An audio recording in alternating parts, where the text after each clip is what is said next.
Hey Taurus, Lulu here, jumping in to do your reading. I'm just going to take a deep breath in and clear this space, to clear the energy. And as always, asking that the messages that come through be from the highest light and for the highest good of all those who are connecting. This is for Taurus, for placement Sun, Moon, Rising, Venus, Mars and North Node. Yeah, let's just see what wants to come through for you guys today. Hope you're all doing really well. Let's see, Taurus. What are some of the current themes and energy that you are working in or with for the collective? Taurus. Ooh, milk and honey. And then community. So it feels like maybe you're just disconnecting from community, like taking a bit of time out or time in for yourself at the moment, and just doing some nurturing is what I'm getting with that. You could be doing some soul searching, because on the bottom we had the question why, and then, you know, I always feel like this card's to do with the Akashic record, so you could be questioning why certain things are happening in your life, why certain things are playing out, and really doing the soul searching there. Yeah. But milk and honey is sort of speaking to me about like nurturing yourself through that while that's going on. So let's just see, what is this about for the sign of Taurus?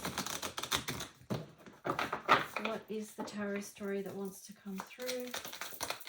That's going to be of the highest service for them right now. King of Cups. So really feels like, yeah, doing a deep dive, feeling into what you've got going on. Something out of alignment there with emotions. That could be why you've disconnected from community somewhat as well, just to give yourself time and space to feel. The Hierophant in reverse.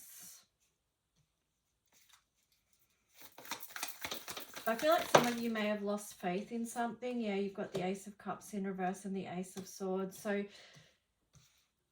I mean, there's a lot of water energy here so far. And it could be that you are... I'm getting the word seeking the truth of a situation with the Ace of Swords in reverse there. And then the questioning of why. And I do feel like you've lost faith in something. And it could be a relationship or a connection. Something to do with your heart and emotions. The Hermit. So that's showing that there is... Okay, let me just see. Oof.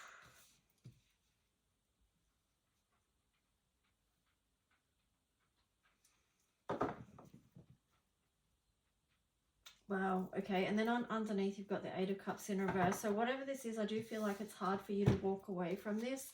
But it does show here that you're coming out of the Hermit energy. You've got the Page of Cups there and then the Three of Swords. So one of the messages I was getting with this is that there is a fear about if you come back out and then share your heart or make an offering again, that you're just going to have your heart broken again.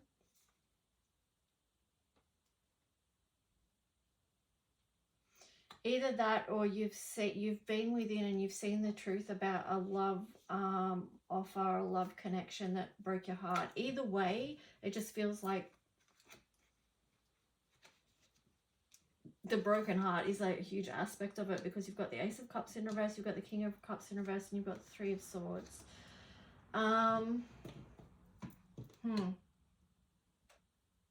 Interesting. The Eight of Cups there, like, so something that you're not walking away from or not moving away from. And then when I picked up the deck, the Queen of Swords was sitting there in reverse as well. And I'm sort of reading that a couple of ways as well. It could be like...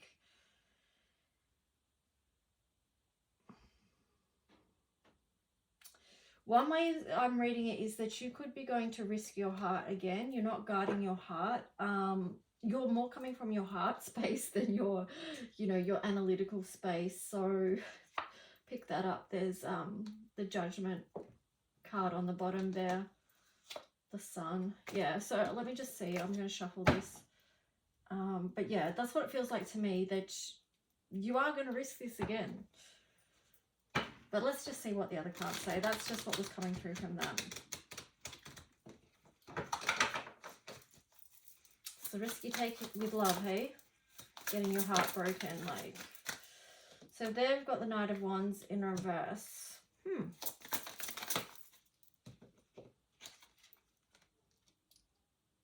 Nine of Cups in reverse.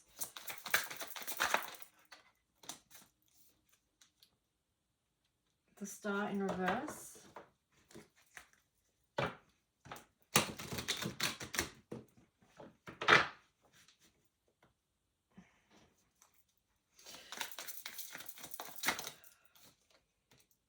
Five of Pentacles. Yeah, see, that makes it, in my mind I was thinking, yeah, the Star in reverse, that's because that's there because there is this want for connection. There is this want not to be left out in the cold, not to feel abandoned or alone, or that you don't belong. So, but the Knight of Wands in reverse there, I need to get more on that.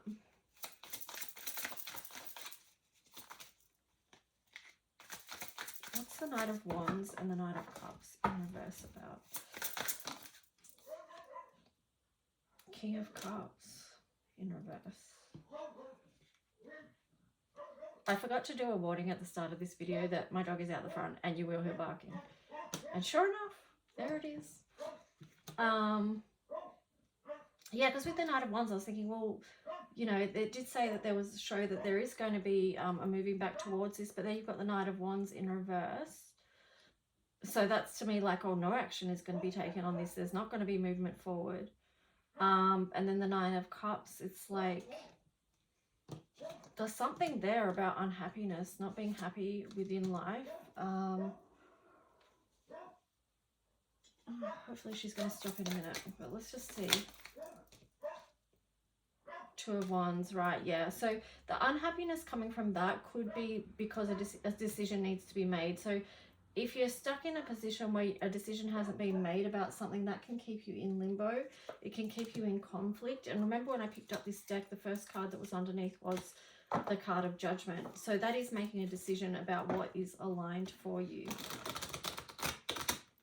I think I'm going to swap over to another deck. So Taurus, what is the advice for Taurus in this situation?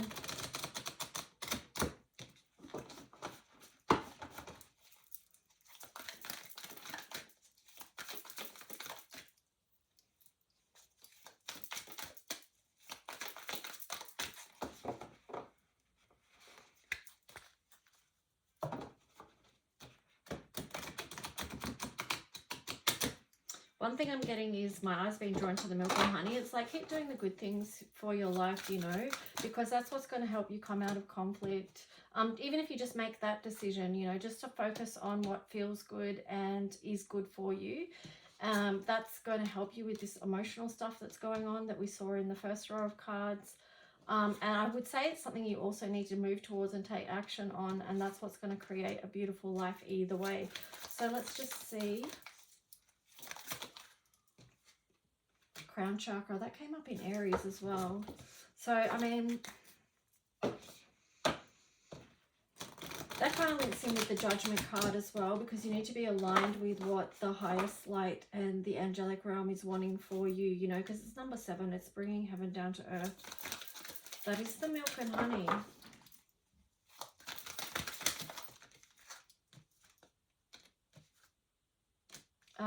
Fulfillment and wishes in reverse. Patience and planning in reverse. So I'm just laughing because it's like, oh, you could be impatient about something that you want to happen that's not at this time happening. Then you've got sacrifice in reverse. Triumph. And then the throat chakra. So, truth.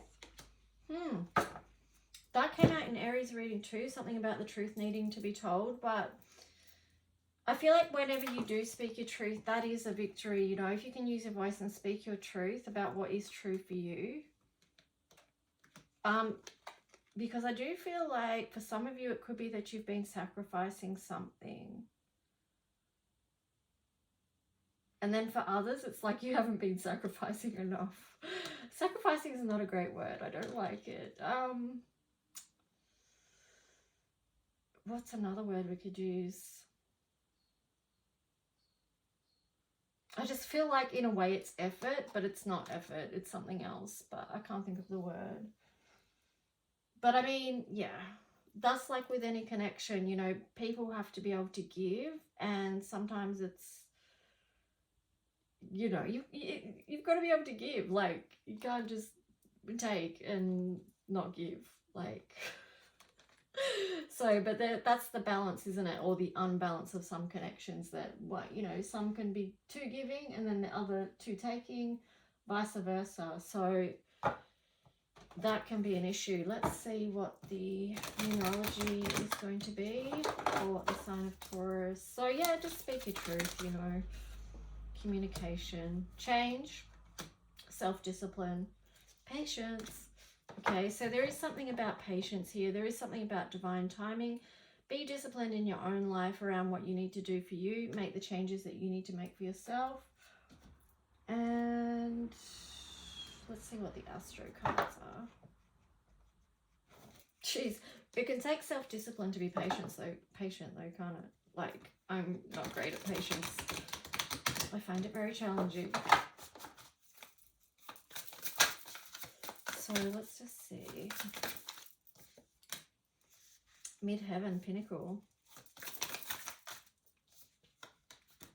Leo, Shine. So I do feel like you're actually going to get to a really good space here with these two.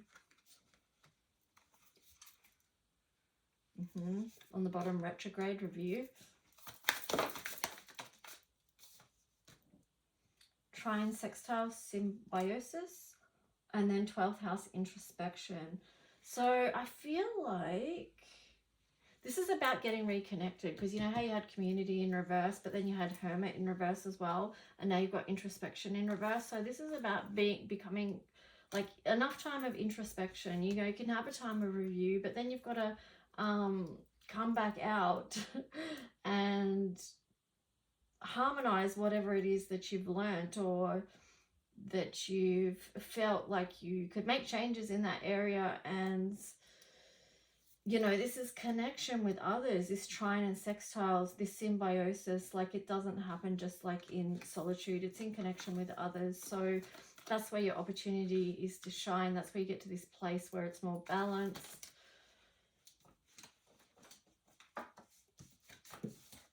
Yeah, I mean, that's how we learn all these things. Like, that's how we learn, is in connection with others. Here you've got third house, communication. You've got Uranus and Aquarius. So, you know, Uranus links in with change, unexpected change. It could be incoming. This could be something very community-based, actually, with Aquarius there as well. It could be getting on the same wavelength, the same frequency with someone. And this could be after doing some internal work, you know, some internal review, soul searching, you know, where we started off with. And